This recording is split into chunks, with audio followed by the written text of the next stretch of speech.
Welcome to Fans of the Forge, where we are recapping Knife or Death, Season 2, Episode 4, American Choppers. Oh, yeah. Oh, yeah. So, let's go through Knife Fight. We have Trifecta. You had to cut through each of the objects, releasing a torch to light the flames. We had rope, wood, and a green pipe. Yes. Box cutter. Cut the bottom off the hanging box, or somehow just demolish this box, releasing its contents before moving on. 2 boxes there. Decapitator. Slice completely through each target with 1 swing. So you had bell peppers, pineapple, and cauliflower. I enjoyed this one. That was this week. interesting. It was very good, yes. The change-up was very interesting for that one. Then we have Thrice. Cut completely through all 3 ice blocks in order. In order. This will be important later. Lifeline. Hey, chicken, plastic tube, and a fish. Kill shot. Hey, we've seen a chicken cause some problems. Yes. Kill shot. Slice through all 6 ratchet straps with 3 swings. Now, these ratchet straps are arranged in kind of... Crisscrossy manner. Crisscross manner. Yep. And then... Touch the tree stump. Touch the stump. just a little bit. So, we have our first competitor, Jerry Chisholm, Lady Sensei, black belt, self-defense teacher and first responder. She brought a kukritana, which is a kukri with a katana handle. Large enough handle for 2 hands, but easily wield with 1 hand. Travis says it could be a little sharper, heavy mass to the blade, designed for chopping. Yeah, so, it looked pretty cool. It looked good. It was nice. So, Trifecta, she had 1 penalty, hit too hard onto wood, which it broke it free from its mount. Right. So, because of that, it didn't count. But good chopping technique. Box cutter, 1 penalty on box cutter. She had powerful swings, but couldn't get solid, consistently placed chops into the wood. And left a second box with the bottom still attached. She was kind of running out of steam at that point. And I think, is this when they were talking about cardio? Yeah, I think so, yeah. I don't know. He's on a cardio kick at one point during one of the runs for box cutter. I think it's this episode. At some point later in the episode, they're talking to the contestants. It might be for the dead run portion. And Lamb is just like, cardio! Decapitator. 1 penalty on the cauliflower.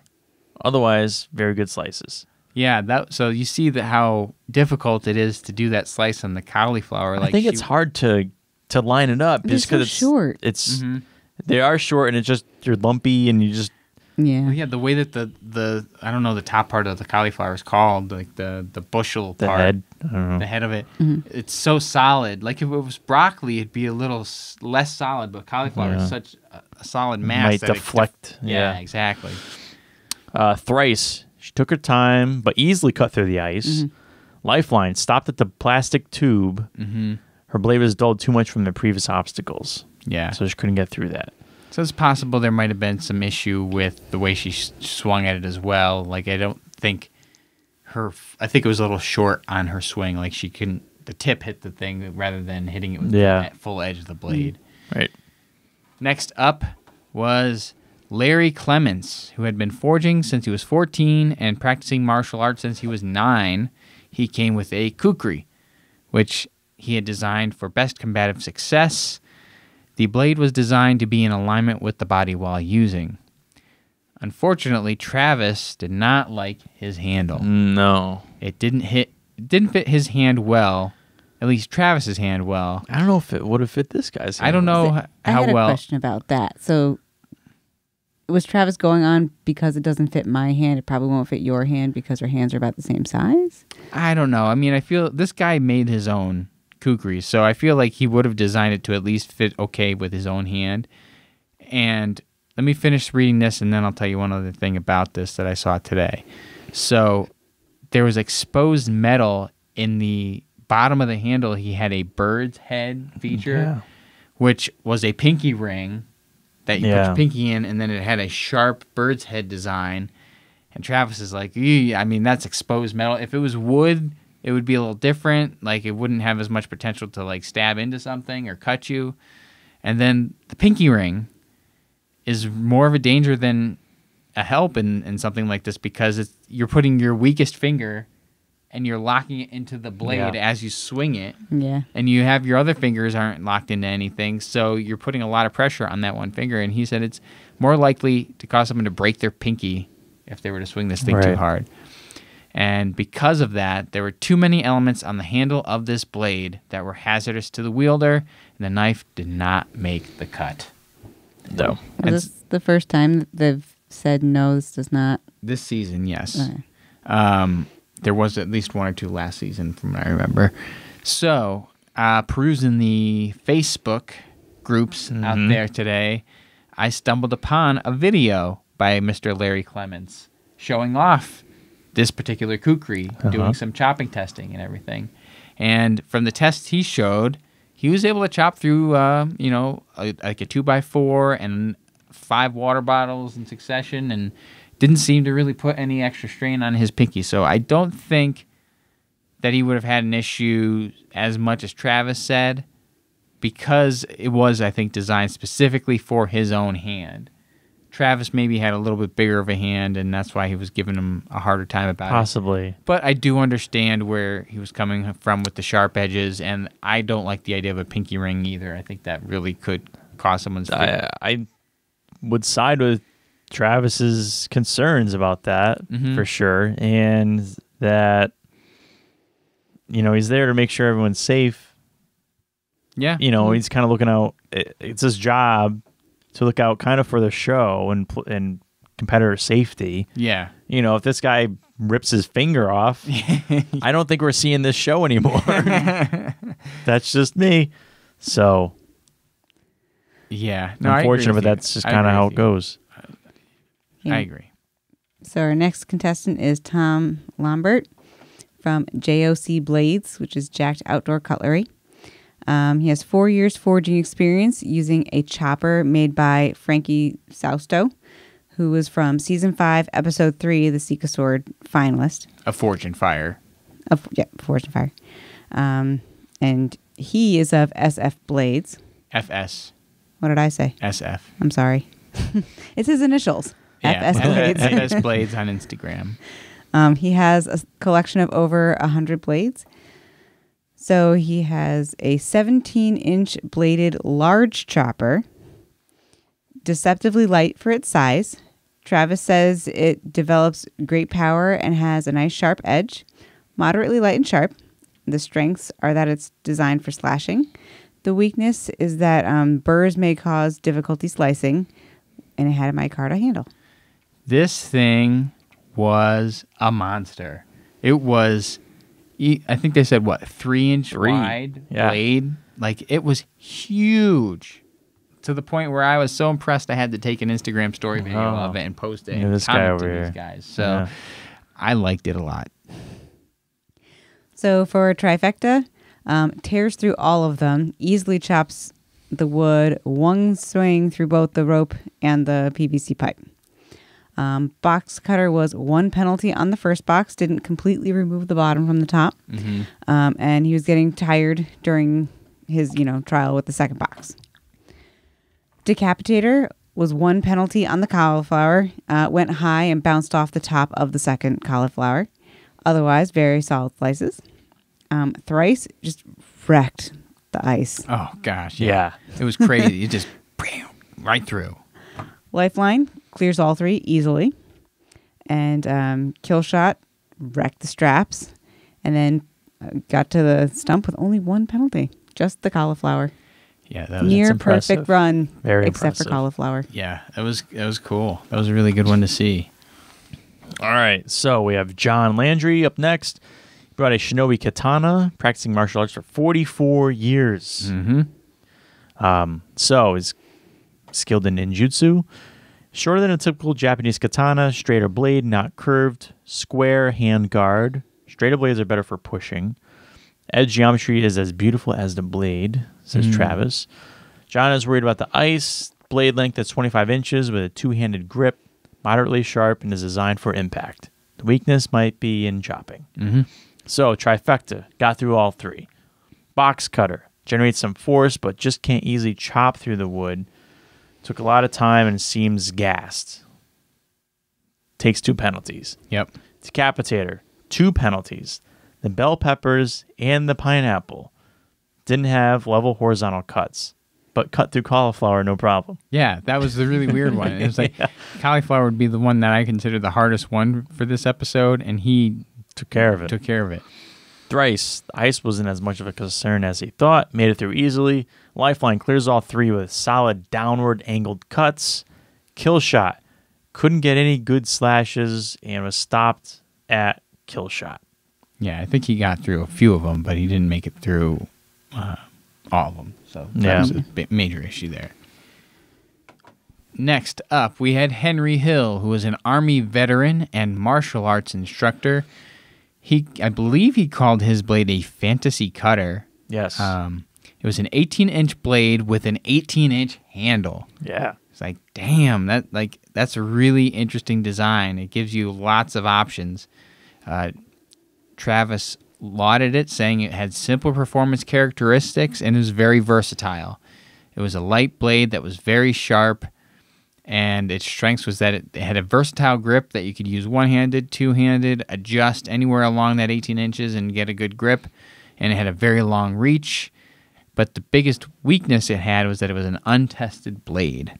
All right. For Trifecta, easily chops through the wood, 1 chop to get through the pipe, and then it took a few extras to get through the rope, but basically cleared them all. Box cutter, he was swinging really high at first, and then eventually adjusted and demolished the first box, but he was getting very winded and ended up giving up on the second box and taking the penalty. For Decapitator, I don't know what happened with that first shot on the peppers, man. It's not good. He hit the first pepper, didn't even cut through it, just kind of like knocked it loose and then just went way above the rest. Like just whiffed it bad. It was just a bad shot. I mean, maybe just at that point he was gassing out a little bit, didn't take the time to line up the shot, got a penalty. But otherwise, when it got to the cauliflower and the pineapples, went right through them. Yeah. No problem. Thrice got a penalty on cutting the ice because he didn't chop in the proper order. WTF. I call shenanigans. This is ridiculous. You could do Trifecta in any order you wanted. You could do Decapitator in any order you wanted, but you can't do Thrice in whatever order you want. It has to go through a specific order. Ridiculous. Yes. It is ridiculous. But those are the rules. It is the rules. BS. It is called out clearly by Goldberg prior to doing the course, but maybe as we thought, maybe they're saying What's this is the your point? order. You just say it once, you get this one, that one, this one. But I do agree. What's the point of having an order when you have to cut through 3 ice blocks? That's all the same object. Yeah. Maybe it has to do with camera angles and like where the cameras are situated and how it goes. No, because they're already lined up. It's not like a camera's gonna move, Yeah, right away. Like the cameras are stationary, or like not stationary, but they're staying where they are for those shots. Like But if they have multiple cameras on it, they could be like they're prepared to have their angles being at certain places in the run. If they go out of order, then it's like catching the people off guard. I don't think they're moving those cameras. No, you don't have to move the camera. Never mind. I know what I'm talking about. I don't know what you're talking about. Anyway, he got a penalty because he didn't chop in the proper order. Lifeline, you could tell he was very tired at this point, but when it came to cutting through all those obstacles, he didn't have any issues. He cut right through all 3 of them. Kill shot, he easily cut through 5 of those straps. Cut to commercial. Yes. Cut to commercial. Yes. After that 5th strap, which they had already done for Tom, they did the same thing. He had cut through 5 of the straps, cut to commercial, came back, cut through, except for Henry, he did not cut through the last It strap. looked like he was good. It looked like he was going to have Right it. before commercial, I was like, oh, this is done. I was watching this with our 6-year-old, and when it cut to commercial, we were fast forwarding through, but discussing what do you think's going to happen, and he's going to make it. And when he did it, she was so upset. She's like, no. Yeah, it just bounced off. He swung, and it was more of an impact swing rather than a slash, and it just did not get through. So, stopped there for kill shot. So then we have Miles Cup. He studies historical European martial arts, 15th century medieval longsword. It was a double-edged blade. Travis says the blade could be sharper and it's deceptively light. He was worried about the single elimination obstacles. The blade was 36 inches in length and had a two-handed grip. The strengths were the power and the reach, and the possible weakness was the blade was already slightly bent. Yeah, like what the heck, man? Maybe he was doing some testing before he went to the show. And he's like, uh-oh. He's threw it in a box and brought it. So Trifecta got through all three without much difficulty. Didn't do any angled chops, but pulled it off. For box cutter, he was spending a lot of time on the box, getting winded, but eventually finished. Not the greatest technique for that style of blade, but no penalties, so Yeah, moving on. Decapitator had angled down on his slice for the pineapples and hit the bottom before he got through all of the pineapples. He got through all the peppers, and the cauliflower deflected the blade upward, and so he incurred 2 penalties. Thrice, he also went out of order and got a penalty. Otherwise, right through them. But the blade was wobbling quite a bit, as I think the longer blades tend to do if they're thinner. Through Lifeline, easily cuts through all 3. And then Killshot gets through all 3. Great form for the final slashes. So his last 2 ratchet straps were crossed, and rather than coming at them sideways, he did this like over the head. Yeah. I've got a sword, let me do this. Yeah, it was good. It worked out. Made it to the tree stump. So we had 2 competitors make it all the way through to the tree stump. And we do have a note here, which we've mentioned in the last episode. Somebody was cut from this episode. A guy by the name of Tyler Turner. He was cut, but we do look forward to seeing his run when History releases it online. And you can also find him online at Turner Knife Tool. At Turner Knife Tools. So check out Tyler Turner's Instagram page and keep an eye out for his run to come online on history.com at some point. Did you guys have picks? Yeah, I wrote it further down because I didn't realize you put it there. Oh, we all picked Tom. Okay, we all picked Tom to win. It was between Tom and Miles. Wait, 6-year-old picked Miles. Oh, the 6-year-old picked Miles. Yeah. She doesn't get any points whether or not. No, but she wanted Miles. Okay. Did I just do the last one? Do you want to run through the course? All right. So, course for Dead Run is chopper. You have to start from inside a circle on a platform. You have to cut all objects in half. In half. So what they have, like wood tatami mat? Yeah. Yeah. That was one. Yeah, there were 2 of each. There was a pipe, I think, too. No, there was... There was only wooden tatami? I thought there was... There's 2 wooden boards and 2 tatami mats. Was it just 4 things or 6? No, it's just 4 on this It's 4. version. Yep. Then we have ball buster. You have to cut the 9 rolling balls in half before they hit the floor. In half. Half. Flying target. Cut the rope. Release the meat. The meat has to be cut on a downswing, land on the grate, the grill, if you will. Okay. Interesting. Free fall. Cut the fruit as it falls. Fruit ninja. Fire Does everybody know what Fruit Ninja is? Because we keep referring to Fruit Ninja. Everybody knows what Fruit Ninja is. Look it up. If you don't know what Fruit Ninja look it is. up and waste a ton of time playing I it. love Fruit Ninja. Oh, no, it's good. It's a great time waster. Fire and ice. Cut through the 400-pound block of ice to trigger the flames. Crash landing. Cut completely through the flying targets before they zip past you. Then destroy the crate to release its contents, which is like wood chips and a red ball. Yep. Remember, the red ball is important. It is very important. We'll talk about that. And final, firestorm. Cut the ropes, release the stairs, climb the stairs, end with one final chop. Each penalty is worth 20 seconds. And we all picked Tom. Yes, we did. So, do you want to run through it? Do you want to run through Tom? Who's next in line? Me? Yeah. Do it. Okay, I'll do Tom here. So Tom, for Chopper, had no penalties. Went through all of them. Although tatami mats, it was tough. It Those was tough were to tough. get through them because there was a tatami mat on like a wooden core. well, and you know what? They're not straight up. they're horizontal, and so they're kind of flexing and bending down too. You know? So when they're hitting them, they're just kind of bending. Yeah. And flexing. And shit. Ball buster. 4 penalties. That's not bad. That's all right. It's respectable. Flying target. Only 1 penalty.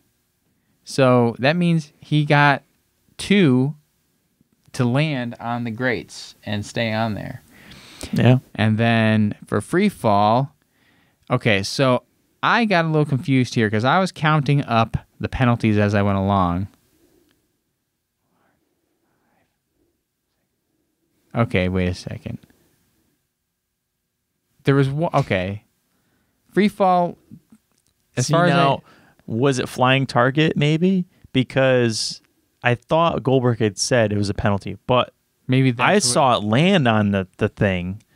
He said, I think he said like it bounced off or something like that. But like, so what? It hit it. And I thought that's why he gave him 1 penalty there. But anyway, let me just. Your math isn't. The math isn't. I couldn't get it to work, and I rewatched it, and it didn't make sense to me. The number of penalties that he said, and then maybe for the they total, changed it. Maybe. But from what I saw, free fall, he had 0 penalties, and all he really did was let the fruit fall on the blade. Stood there. He's like, and he got through all of them. It was like it's pretty good. It was beautiful. Yeah. Fire and ice. It took him 2 strikes to cut through that ice block. Just that was nice. Yeah, it was chopped right through.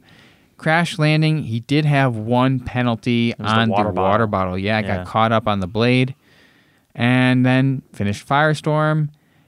Overall, ended his run with 7 penalties.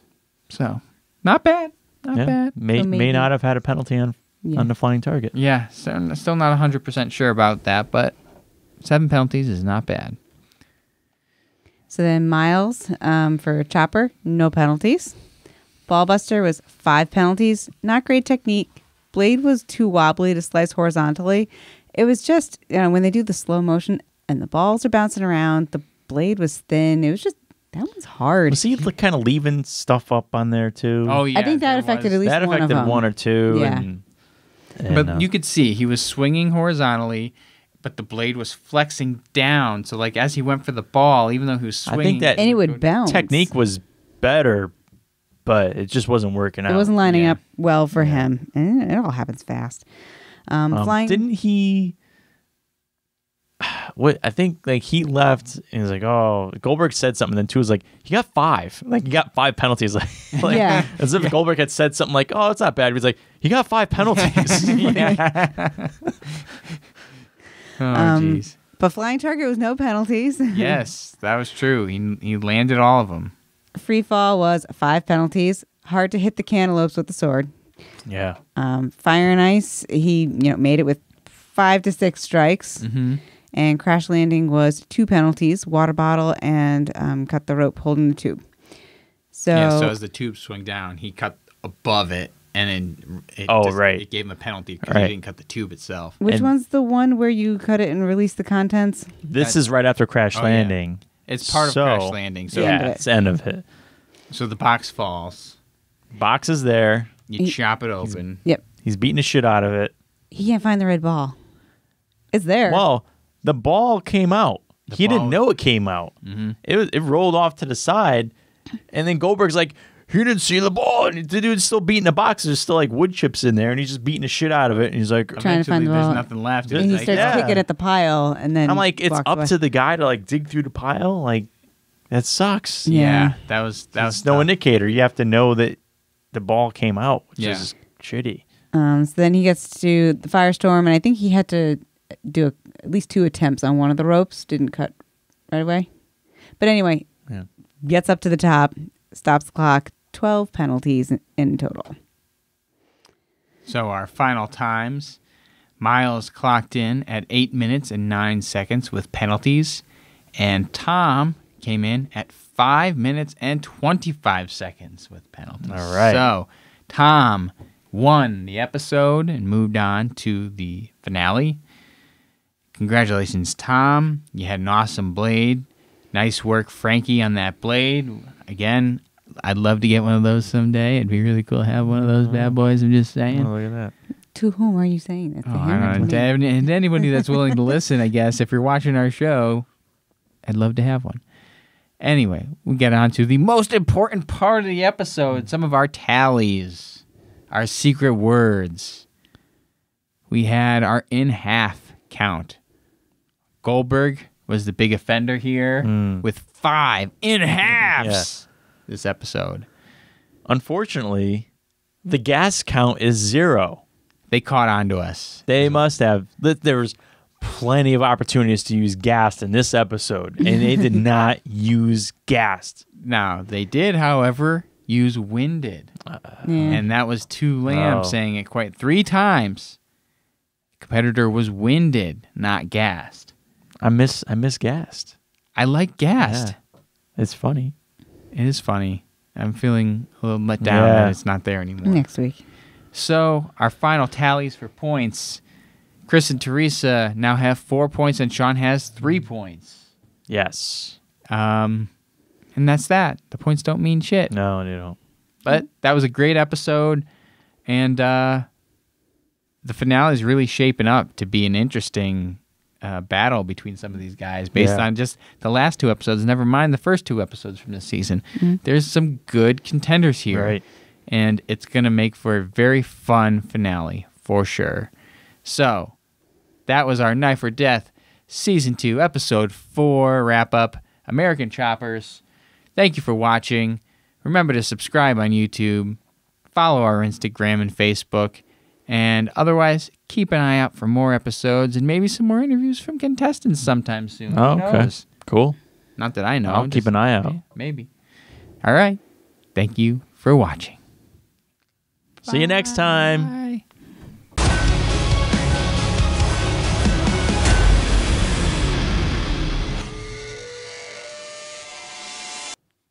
What you crocheting?